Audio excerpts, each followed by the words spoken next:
और आज से बिहार में इंटरमीडिएट वार्षिक परीक्षा 2026 की शुरुआत हो गई है। ये परीक्षा 2 फरवरी से 13 फरवरी तक 2 पालियों में चलेगी। नालंदा जिले में कुल 40 परीक्षा केंद्र बनाए गए, जहां 44,352 परीक्षार्थी परीक्षा दे रहे हैं। बिहार शरीफ में 31 और राजगीर में 4 और हिल्सा में 5 परीक्षा केंद्र बनाए गए हैं। परीक्षा को शांतिपूर्ण और नकल मुक्त कराने के लिए कड़ी सुरक्षा व्यवस्था, सीसीटीवी निगरानी और उड़न दस्तों की तैनाती की गई है। हालांकि बिहार शरीफ के किसान कॉलेज परीक्षा केंद्र पर कुछ छात्राएं देरी से पहुंची, जिसके बाद उन्होंने दीवार फांदकर केंद्र में प्रवेश किया। छात्राओं और अभिभावकों का कहना है कि शहर की खराब ट्रैफिक व्यवस्था के कारण वे समय पर नहीं पहुंच सके, जिसके बाद दीवार फांदकर अंदर जाने के बावजूद भी उन्हें एग्जाम नहीं देने दिया गया, जिसके बाद परीक्षा जो अभ्यर्थी हैं वो रोती नजर आई।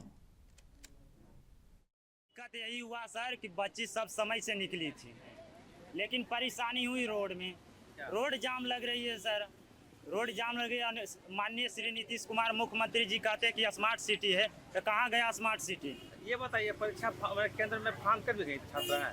हाँ, कुछ गया था तो निकाल दिया गया सर। 9 बजे घुस गए तो 9 बजे के 2 मिनट हुआ था लेट, तो अंदर घुसा के फिर बाहर कर दिए गए। अच्छा, यहाँ एग्जाम है इंटर का, आईएससी का। कहाँ से आया? गोपालबाग। आप लोगों को जानकारी नहीं था कि यहाँ पहले पहुँचना है? पहुँचते इसको देखे थे 9:30 बजे के टाइम था, आने में थोड़ा सा लेट हो गया जाम की वजह से। बहुत जाम है। हाँ, आने में 2 मिनट लेट हो गया तो अंदर घुसने के लिए नहीं देगा। जबड़ी घुसा तो उसके बाद फिर बाहर कर दिया गया। अंदर से कुछ लोग जा रहा था, लेट से ही घुसे थे। फुलवारी शरीफ के कुरथौल पंचायत अंतर्गत इतवारपुर पिलर नंबर 18 के पास विशाल कुश्ती दंगल का आयोजन किया गया। इस दंगल में जिले और बाहर से आए पहलवानों ने अपनी ताकत और हुनर का शानदार प्रदर्शन किया। महिला वर्ग में पटना की नूतन कुमारी ने पहला स्थान हासिल किया, जबकि पुरुष वर्ग में पूर्णिया के मोहम्मद अबरार विजेता बने। दंगल को देखने के लिए बड़ी संख्या में ग्रामीण और खेल प्रेमी मौजूद रहे। कार्यक्रम का उद्घाटन पूर्व मंत्री और स्थानीय विधायक श्याम रजक ने किया। उन्होंने कहा है कि ऐसा आयोजन युवाओं को खेल से जोड़ता है और नशे से दूर रखता है। विधायक ने यह भी ऐलान किया है कि अगर पंचायत जमीन उपलब्ध कराएगी तो कुरथौल में कुश्ती अखाड़ा बनवाने की व्यवस्था की जाएगी। सब लोगों ने मिल करके यहाँ इतना बड़ा आयोजन करने का काम किया। जब रामवचन बाबू ने जो कहा तो मैं अपने आप को रोके बिना नहीं रहा। मुझे लगा कि हमारे विधानसभा क्षेत्र में रामवचन बाबू ने एक बड़ा नौजवानों के लिए काम किया है।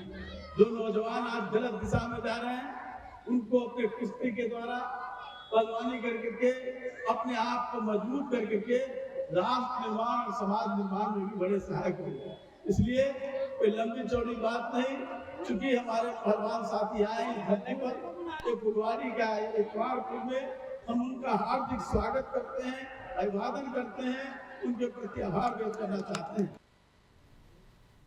पटना और जहानाबाद में सोमवार को किसान संघर्ष समिति ने केंद्र सरकार के बजट के खिलाफ 1 दिवसीय धरना प्रदर्शन किया। किसानों ने बजट को किसान विरोधी बताते हुए सरकार की नीतियों पर सवाल उठाए। धरना दे रहे किसानों ने कहा कि जमीन से जुड़े छोटे छोटे कामों के लिए भी उन्हें बार बार अंचल और जिला कार्यालय के चक्कर लगाने पड़ते हैं। बिना रिश्वत कोई काम नहीं होता और अधिकारी मिलते भी नहीं है।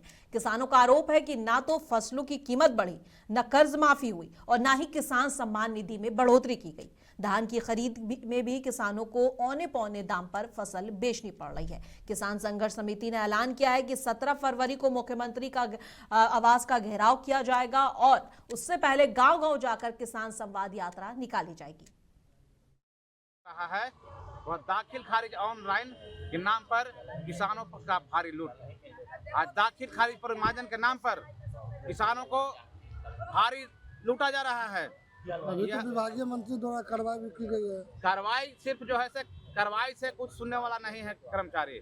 आज दिखावा तो हम देख रहे हैं, कार्रवाई तो की जा रही है, लेकिन जब तक कि उसका नियम नहीं छीनिएगा, आज क्या होता है, मोटेशन में उसको रिजेक्ट करता है।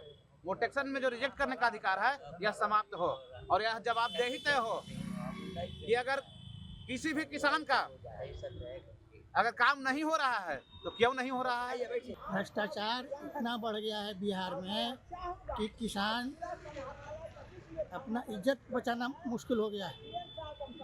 एक काम के लिए ब्लॉक जाइए, कर्मचारी नहीं सुनता है, सीओ नहीं आता है, कर्मचारी नहीं आता है।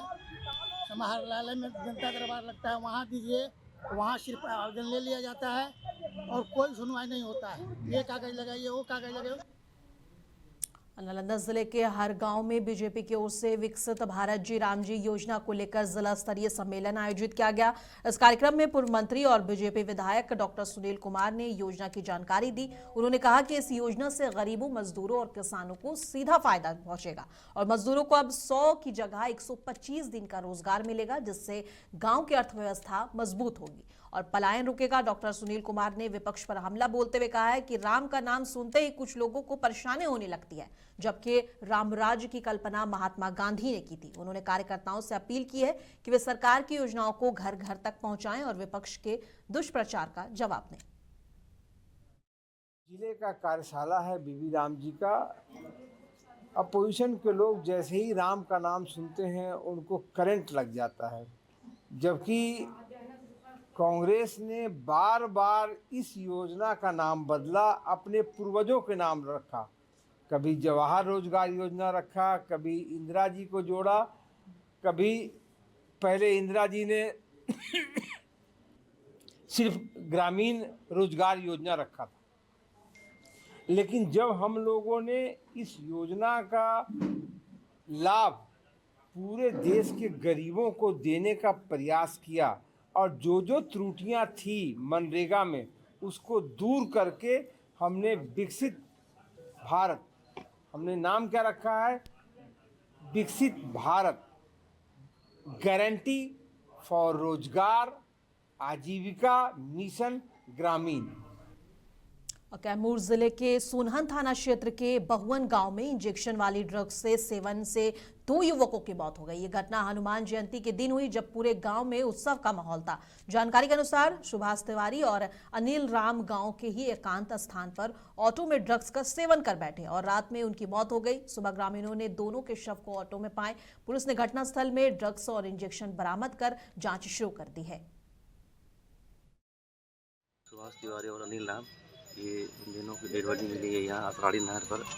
ऑटो में दोनों बैठे हुए थे और उनके पास से सिरिंज और प्रतिबंधित दवाइयाँ बरामद हुई है और एफएसएल की टीम ने बहुत ही ज़बरदस्त तरीके से उनको जांच किया है और हम लोगों ने डेड बॉडी को पोस्टमार्टम के लिए भेज दिया है और कानूनी परिधि में जो भी होगा उस परिवार के लिए हम लोग करेंगे और सारा बिंदु पर जांच करेंगे हम लोग। सर, इनकी मौत ड्रग्स लेने से प्रतीत होती है जी, जो उनके हाथों में इंजेक्शन के निशान हैं और मिला है, लेकिन हम लोग हर बिंदु पर इसकी जांच कर रहे हैं।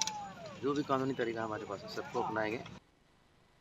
भोजपुर जिले में किसानों को डिजिटल पहचान दिलाने के लिए फार्मर रजिस्ट्री अभियान तेजी से चलाया जा रहा है। सोमवार को समाहरणालय परिसर में डीएम तान्या सुल्तानिया ने प्रचार रथ को हरी झंडी दिखाकर रवाना किया। अभियान के तहत पंचायत व शिविरों में किसानों को ई-केवाईसी और फार्मर आईडी बनाई जाएगी। इससे किसानों को सरकारी योजनाएं, न्यूनतम समर्थन मूल्य पर फसल बिक्री और पीएम किसान सम्मान निधि का लाभ आसानी से मिलेगा। जिला प्रशासन ने किसानों से अपील की है कि वे जरूरी दस्तावेजों के साथ शिविर में शामिल होकर अपनी फार्मर आईडी बनवाएं। इससे योजना से कृषि सेवाओं को आधुनिक, सरल और प्रभावी बनाने में मदद मिलेगी। विभागीय निर्देशानुसार जितने भी हमारे पीएम किसान सम्मान योजना के लाभार्थी हैं, किसान बंधु, भोजपुर जिला में 1,58,763 हमारे पीएम किसान के बेनिफिशरीज हैं। उनका सबका एफआर आईडी बनाया जा रहा है ताकि उनको सभी योजनाओं का लाभ इसी आईडी से माध्यम से जनरेट हो जाए। उनके रेवेन्यू रिकॉर्ड्स और उनका फार्मर के जितने भी योजनाओं के लाभ है वो भी सिंक हो जाए और आगे भी सभी योजनाओं का क्रियान्वयन सुचारू रूप से किया जाए। उसी का कार्य लगातार कैंप मोड में किया जा रहा है। हमारे सभी अंचलों में, सभी पंचायत भवनों में इसका कैंप लगाया हुआ है। 250 से ज़्यादा अधिक स्थलों पर आज से पुनः इसका कैंप लगाया गया है, जहाँ पे कोई भी किसान अपना एफआर आईडी निःशुल्क बना सकते हैं हमारे कर्मचारी सलाहकार समन्वयक से संपर्क करके।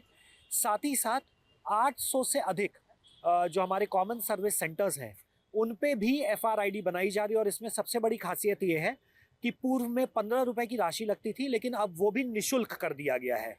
तो अब बिना किसी शुल्क के जो आपके निकटतम CSC हैं उन पे भी FRID बनाया जा रहा है। कटिहार के सोमापुर थाना पुलिस ने अवैध हथियार तस्करी के खिलाफ कार्रवाई करते हुए 3 अपराधियों को गिरफ्तार कर लिया है। रविवार को गुप्त सूचना के आधार पर पावर ग्रिड के पास छापेमारी की गई। गिरफ्तार किए गए लोगों की पहचान उमेश और भोलू और इरशाद और मंजय कुमार के रूप में हुई है। तलाशी के दौरान उनके पास से 2 देसी कट्टा, 1 पिस्टल और 2 जिंदा कारतूस और 2 मोबाइल फोन बरामद किए गए। कटिहार पुलिस द्वारा लगातार जो है अवैध हथियार और हथियार तस्करों के विरुद्ध जो है अभियान चलाया जा रहा है। इसी क्रम में सेमापुर थाना में एक सूचना प्राप्त हुई कि कुछ व्यक्ति अवैध हथियार की तस्करी कर रहे हैं और सूचना पर त्वरित कार्रवाई करते हुए सेमापुर पुलिस द्वारा 3 अभियुक्तों को गिरफ्तार किया गया है। गिरफ्तार अभियुक्त का नाम है उमेश कुमार, मोहम्मद इरशाद और मंजय कुमार। ये आपके कोढ़ा थाना के रहने वाले हैं तीनों और एक बरारी थाना का रहने वाला है।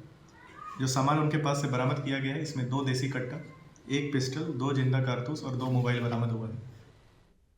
पटना के ललित नारायण मिश्र आर्थिक विकास एवं सामाजिक परिवर्तन संस्थान में आज संस्थान का 93वां वार्षिक दिवस बड़े उत्साह के साथ मनाया गया। कार्यक्रम का आयोजन LN मिश्रा ऑडिटोरियम में किया गया, जिसमें विद्यार्थियों, शिक्षकों और अतिथियों की बड़ी संख्या में उपस्थिति रही। इस अवसर पर छात्रों ने सांस्कृतिक कार्यक्रम, नृत्य, संगीत और नाट्य प्रस्तुतियों के माध्यम से शिक्षा और सामाजिक जागरूकता का संदेश दिया, जिसे दर्शकों ने खूब सराहा। संस्थान के निदेशक विजय लक्ष्मी और वरिष्ठ शिक्षाविद सुधीर कुमार और अन्य प्रोफेसर मौजूद रहे। उन्होंने LNMI की शैक्षणिक उपलब्धियों और समाज में योगदान पर प्रकाश डालते हुए छात्रों को भविष्य के लिए शुभकामनाएं दी। राजकीय कार्यक्रम संपन्न हुआ है, उसके साथ ही हम लोग का एनुअल डे भी आज ही मनाया जाता है। तो एनुअल डे का कार्यक्रम हो रहा है जिसमें कि बाहर से guest lecture, extra model lecture के लिए हमारे लिए गेस्ट ऑफ ऑनर आए हुए हैं। विजय स्रोतिया साहब डी स्कूल से हैं, दिल्ली यूनिवर्सिटी से हैं। उनका गेस्ट लेक्चर जब संपन्न हुआ, उसके पश्चात अभी कल्चरल कार्यक्रम चल रहा है। बच्चों ने कुल 14 प्रस्तुति बनाई हैं। मधेपुरा में शनिवार को मुस्लिम समुदाय के लोगों द्वारा जलसा कार्यक्रम का आयोजन किया गया, जिसमें बड़ी संख्या में लोग शामिल हुए। इस कार्यक्रम में कुरान की तिलावत, हदीस और बयानात के जरिए आपसी भाईचारे और पूरे हिंदुस्तान के भलाई के लिए दुआएं की गई। कार्यक्रम में सदरात हजरात मौलाना रमजान अली साहब और मौलाना रिजवान अशैती और मौलाना नज़ीर आलम, मौलाना उमर फारूक और कई अन्य धार्मिक गुरु, शिक्षक और शायर मौजूद रहे। इस अवसर पर सभी ने एकता, मोहब्बत और भाईचारे का संदेश दिया।